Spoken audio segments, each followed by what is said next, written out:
મિત્રો આપ જોઈ રહ્યા છો સમ્રાટ સમાચાર। હવે જોઈએ અગત્યના સમાચાર। તળાજા નજીક શેત્રુંજી નદીના પુલ પાસે પોલીસ દ્વારા વાહન ચેકિંગ ઝુંબેશ હાથ ધરવામાં આવ્યું।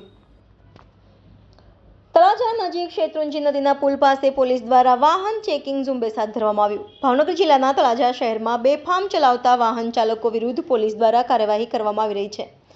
ત્યારે આજે પણ તળાજા શહેર નજીક તળાજાથી ભાવનગર જતા હાઈવે ઉપર શેત્રુંજી નદીના પુલ પાસે તળાજા પોલીસ સ્ટાફ દ્વારા કાર્યવાહી હાથ ધરવામાં આવી હતી।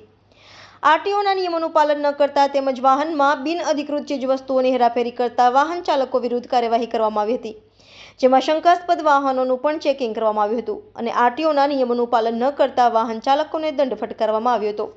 સમ્રાટ સમાચાર તળાજા।